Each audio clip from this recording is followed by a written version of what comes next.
Guys চলে এসেছি আর খেলা খবর চ্যানেলে বিগ আপডেট নিয়ে। তো চলো বন্ধুরা, খুব গুরুত্বপূর্ণ আপডেট নিয়ে চলে এসেছি। ফুল ভিডিওটা দেখতে থাকো, স্কিপ করবে না। স্কিপ করলে কিন্তু ভিডিওর মধ্যে অনেক কিছু মিস করবে। এবং এই খেলার খবর চ্যানেলে যারা নতুন আছো, অবশ্যই খেলার খবর চ্যানেলটা সাবস্ক্রাইব করে পাশে থাকা বেল আইকন ঘন্টাটাকে ঢং করে বাজিয়ে দাও। বেশি বেশি লাইক এবং কমেন্ট করে দাও, যাতে মোটিভেট হয় তোমাদের এই খেলার খবর চ্যানেলে আমি ফার্স্ট আপডেট দিতে পারি। তো চলো বন্ধুরা, ফার্স্ট যে আপডেটটা নিয়ে কথা বলবো, খুব গুরুত্বপূর্ণ আপডেট তোমাদের শেয়ার করতে চলেছি এই ভিডিওর মধ্যে।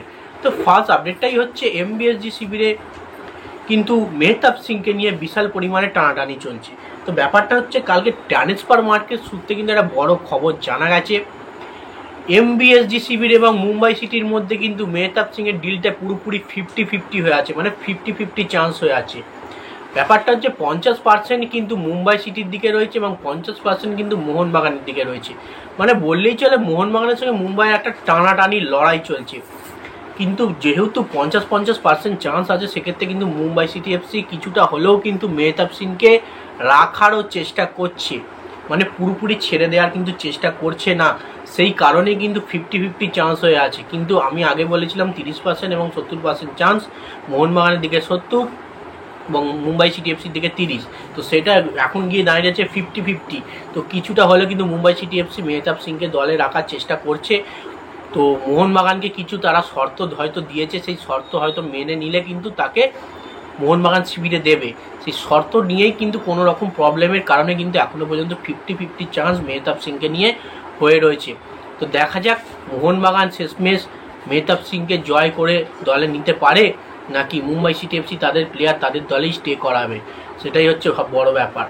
দেখা যাক, মেহতাব সিংয়ের মতো প্লেয়ার কিন্তু দলে এলে কিন্তু মোহনবাগানেরই একটা দুর্দান্ত সাইনিং হবে বলে মনে করি, এবং দুর্দান্ত ডিফেন্স হবে এমবিএসজি শিবিরে। তো দেখা যাক মেহতাব সিং কোন দলে যায়। এই নিয়ে কিন্তু খুব শিগগিরই ডিসিশান চলে আসবে, যেহেতু মোহনবাগানে 30 তারিখ ম্যাচ আছে। তো যাই হোক, নেক্সট যে আপডেটটা নিয়ে কথা বলবো, খুব গুরুত্বপূর্ণ আপডেট তোমাদের শেয়ার করতে চলেছি। এমবিএসজি শিবিরের কোচ জোসে মলিনা, সে কিন্তু সমস্যায় পড়তে পারে।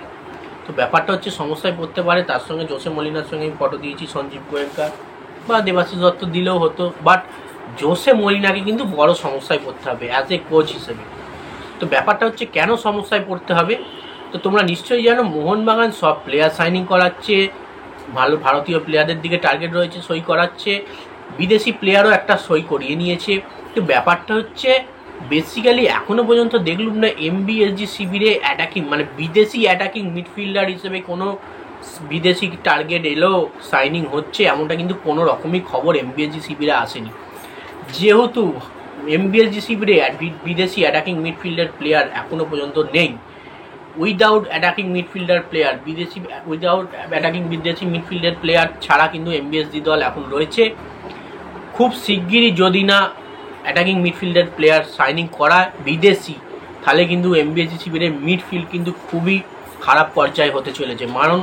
কারণ ইস্টবেঙ্গল এফসি শিবিরের আমরা দেখেছি দুর্দান্ত প্লেয়ার সাইনিং করিয়েছে, তার সঙ্গে দুর্দান্ত অ্যাটাকিং মিডফিল্ডার সাইনিং করিয়েছে। যে রুলটা মোহনবাগানে আগেরবারে গ্রেট স্টুয়ার্ট পার্টে ছিল, সেই পার্টটা কিন্তু দুর্দান্তভাবে সে সামলেছে। তো সেই কারণে কিন্তু জোসে মলিনার দলে যদি না কোনো অ্যাটাকিং মিডফিল্ডারের বিদেশি প্লেয়ার যদি না খুব শিগগিরই সাইনিং করায়, তাহলে কিন্তু বিপদে পড়তে হতে পারে বা সমস্যায় পড়তে হতে পারে। তো দেখা যাক কোন বিদেশি অ্যাটাকিং মিডফিল্ডার সাইনিং করায় এমবিএসজি শিবির। তো যাই হোক, নেক্সট এবং লাস্ট আপডেট যেটা নিয়ে কথা বলো, খুব গুরুত্বপূর্ণ আপডেট, সেটা হচ্ছে মুম্বাই সিটি এফসি প্লেয়ার ভাল পুইয়াকে নিয়ে। তো ভাল পুইয়াকে নিয়ে ট্রান্সফার মার্কেট সূত্রে জানা গেছে খবরটা, যেটা ইস্টবেঙ্গল এফসি শিবির তাকে কিন্তু এখনও পর্যন্ত টার্গেট করে রেখেছে, কথাবার্তা উচ্চ পর্যায়ে রয়েছে, কিন্তু as a not deal done, মানে ডিলটা এখনও কোনো রকমই ডান হয়নি। আর কিছুটা হলেও মোহনবাগানের সঙ্গে একটা কথাবার্তা শোনা যাচ্ছে। তো আমাকে অনেকেই কমেন্ট করে বলছে, ভালপুইয়া যদি মোহনবাগানে আসে, তাহলে অবশ্যই দাদা মোহনবাগান টিমটা ভালো হবে, ভালপুইয়ার মতো প্লেয়ার মোহনবাগানে দরকার।